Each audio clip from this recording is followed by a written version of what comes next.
शिल्पा की आदतें ठीक नहीं थी। वो ना बोलने से पहले कुछ सोचती और ना ही कुछ करने में। उसकी इस आदत से सभी परेशान रहते। बहन, घर पर मेहमान आए हैं और शक्कर खत्म है, थोड़ी शक्कर दे दो, मैं बाजार जाऊंगी तो ले आऊंगी। अरे शिखा बहन, तुम तो माफी करें, जब देखो तुम्हारे घर में कुछ ना कुछ खत्म ही रहता है। अरे शिल्पा, चिल्ला क्यों रही हो? कहा ना घर में मेहमान बैठे हैं, सुन लेंगे।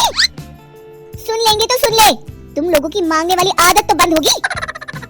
अच्छा शिल्पा, ना दो शक्कर, लेकिन बात तो अच्छे से करो। एक कटोरी शक्कर के लिए तुमने मेरी बड़ी बेइज्जती कर दी। शिल्पा बड़बड़ाते अंदर चली जाती है तो शिखा भी घर चली जाती है। माँ, क्या हुआ? अरे कुछ नहीं बेटा, पता नहीं कहाँ से ऐसे पड़ोसी आ जाते हैं, जब देखो तब कुछ ना कुछ मांगने के लिए घंटी बजाते हैं। अब घंटी बजे तो दरवाजा ना खोलना।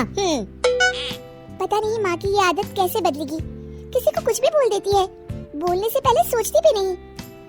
शिल्पा की ये आदत दिन ब दिन बढ़ती ही जा रही थी। एक दिन शिल्पा के दरवाजे सब्जी वाला आया।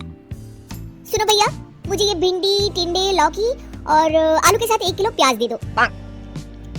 जी बहन जी। वो एक एक कर सारा सामान पैक कर देता है। कितने पैसे दूं? 220 रुपए पूरे। अरे इतना महंगा नहीं, हाँ मैं तो सिर्फ 150 दूंगी। नहीं, पैसे तो पूरे लूंगा, नहीं तो सब्जी वापस कर दो। ऐसे कैसे वापस कर दूंगी? मैं तो एक भी सब्जी वापस नहीं करूंगी। और हाँ, रही बात पैसों की, तो लेना है तो 150 ले लो, वरना मेरे मोहल्ले में घुसने तक नहीं दूंगी। हाँ। अरे नहीं बहन, हम लोग गरीब लोग हैं, ऐसा ना करो। पकड़ो ये 150 और दफा हो जाओ। शिल्पा की बेटी अंदर से ये सब देख रही थी। शिल्पा, तूने तो हद कर दी, बेचारा गरीब आदमी, उसका तो गुजारा ही इसी से होता है। बोलने से पहले सोचा कर बेटा।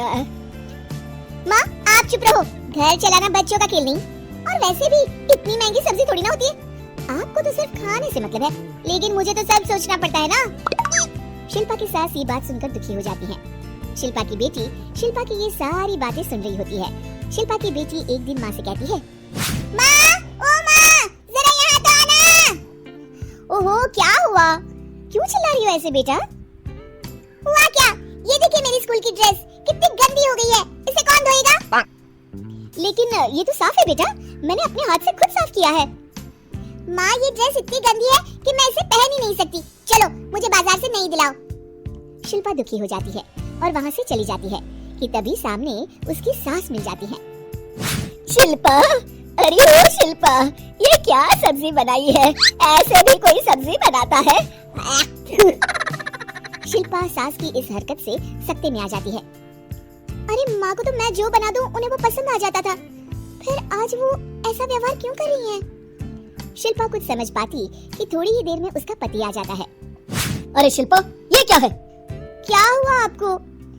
ये मेरी अलमारी पूरी अस्त व्यस्त है, तुमसे कोई काम नहीं होता है, सारा दिन पता नहीं क्या करती रहती हो। अरे मैंने तो सारी अलमारी साफ रखी है।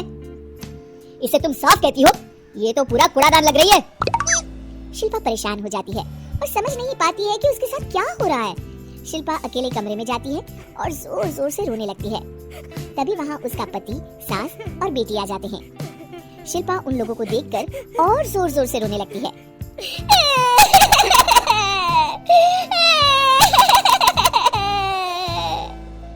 कि तभी उसकी सास उससे कहती है, क्या हुआ?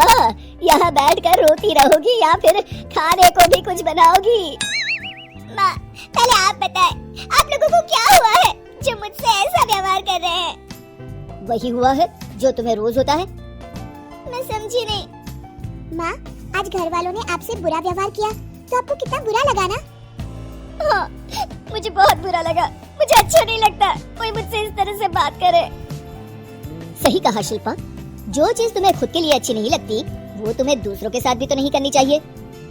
बेटा, हम तुम्हारे अपने हैं, फिर भी तुम्हें अपनों की बात का बुरा लगा, लेकिन सोचो जिन बाहर के लोगों से तुम ऐसा व्यवहार करती हो उन्हें कैसा लगता होगा। हाँ माँ, आप सच कह रही हैं, मैं आप लोगों से माफी मांगती हूँ, मुझे कड़वा नहीं बोलना चाहिए। मैं समझ गई, मैं आपकी हूँ इसलिए आप लोगों ने मुझे सुधरने का वक्त दिया और मेरा साथ दिया, लेकिन जिन बाहर के लोगों से मैं बुरा व्यवहार करती आई वो लोग मेरे कड़वे बोल से कितने दुखी होते होंगे। मैं वादा करती हूँ आज से ऐसा व्यवहार किसी के साथ नहीं करूंगी। सीख, हमें दूसरों के साथ वैसा ही व्यवहार करना चाहिए जो हम खुद के लिए अपेक्षा करते हैं।